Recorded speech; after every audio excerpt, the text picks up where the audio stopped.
అనేక Guntur bar association అధ్యక్షులు, కార్యదర్శులు, ఇంకా సీనియర్ న్యాయవాదులు, మరి సభా అధ్యక్షుల వారికి అందరికీ నా ముందుగా నమస్కారం తెలియజేస్తున్నాను. ఈరోజు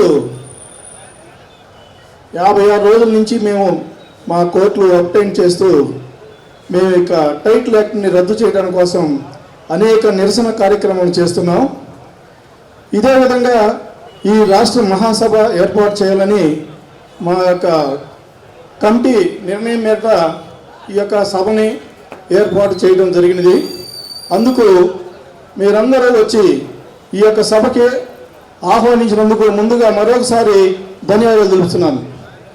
అయితే మరి ఈరోజు ముఖ్యమైనటువంటి విషయం ఏంటంటే, ఈ ల్యాండ్ టైటిలింగ్ యాక్ట్ అనేది చాలా ఇబ్బందికరమైనటువంటి విషయాన్ని మరి అందరికీ తెలిసిన విషయమే. ఈ ల్యాండ్ టైటిలింగ్ యాక్టు ప్రజలకి, రైతులకి, జ్యుడిషియల్ ఆఫీసర్స్కి, అడ్వకేట్స్కి, అందరికీ మన పోసాన్ గారు చెప్పినట్టు ప్రతి ఒక్క వ్యక్తికి కూడా ఉన్నటువంటి ఇమ్మూవబుల్ ప్రాపర్టీకి ఉన్నటువంటి ప్రతి ఒక్కరు ఉన్నారు. వాళ్ళందరికీ కూడా ఇబ్బంది కలిగే విషయంగా మనం ఈ ల్యాండ్ టైటిలింగ్ యాక్ట్ ఉన్నది. మనం ఈ ల్యాండ్ టైటిలింగ్ యాక్ట్ మీద మనమే ఎందుకు ఉద్యమించాలంటే, మనం న్యాయవాదులం కాబట్టి న్యాయ విషయాన్ని మనం ముందుగా దాన్ని గుర్తించగలిగి ప్రజలకి మనం ఒక విధమైనటువంటి న్యాయాన్ని చేయాలనే ఒక విషయంతో మన యొక్క ఉద్యమాన్ని మనం తలపెట్టాం. అలాగే మరి డాక్టర్స్ ఉన్నారనుకోండి, డాక్టర్స్కి ఎవరైనా బంధు విషయంలో తేడా వచ్చిందనుకో, వాళ్ళు ఆ విషయాల్లో ముందుగా స్పందించేది వాళ్ళే, ఎందుకంటే వాళ్ళకి ఆ విషయం తెలుసు కాబట్టి. అట్లానే మనం అడ్వకేట్స్గా మనకి లీగల్గా మరి ఇట్లాంటి ప్రజలకి నష్టం జరుగుతుంది, ప్రజలకి మరి ఇబ్బంది కలుగుతుంది, మరి న్యాయవాదులకు ఇబ్బందికి ఉంది, మరి జడ్జీస్కి ఇబ్బందికి ఉంది, ఉన్నటువంటి విషయాల్ని ఇట్లా సూక్ష్మంగా వాళ్ళు ఈ యాక్ట్ని తీసుకొచ్చి ప్రపోజల్ పెడతాం అనేది చాలా బాధాకరమైన విషయం.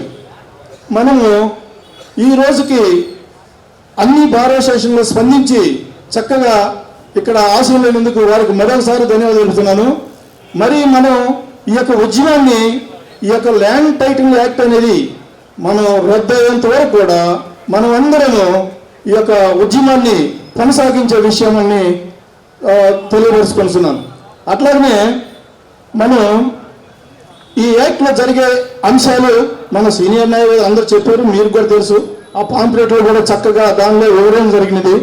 అధికారం అనేది మన యొక్క ఆస్తి హక్కుని కోల్పోతున్నాం. దీనిలో ముఖ్యంగా ఆస్తి హక్కుని, రాజ్యాంగబద్ధమైనటువంటి మనకు కలిగించినటువంటి ఆస్తి హక్కుని మనం కోల్పోతున్నాం. ఎట్లా అంటే మూవబుల్ ప్రాపర్టీ పెడతాం, వాళ్ళేదో ఓనర్స్ అయిపోవటం, ఓనర్స్ అందరూ ఒక కక్షదారులు అయిపోవటం, ఇట్లాంటి యాక్ట్ తీసుకొచ్చి ప్రజల మీద రుద్ది దీన్ని చాలా ఇబ్బందికరమైన విషయాన్ని చేస్తున్నారు.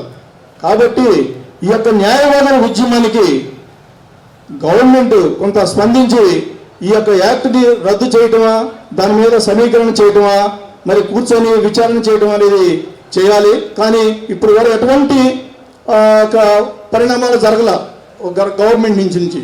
అయితే మనము ఈ విషయంలో ఇక ముందు కూడా సీరియస్గా ఇంకా ఉద్యమాన్ని ఉధృతం చేసి మన యొక్క ఐక్యతని చాటుకోవాలని, న్యాయాన్ని మనం కాపాడాలని, ప్రజలకి మనం సహకారిగా ఉండి వాళ్ళ పక్షం నుండి వాళ్ళకు న్యాయం చేయాలని, మనం న్యాయం చేసుకోవాలని అందరికీ తెలియపరుస్తూ ధన్యవాదాలు తెలుపుతున్నాను. Thank you sir.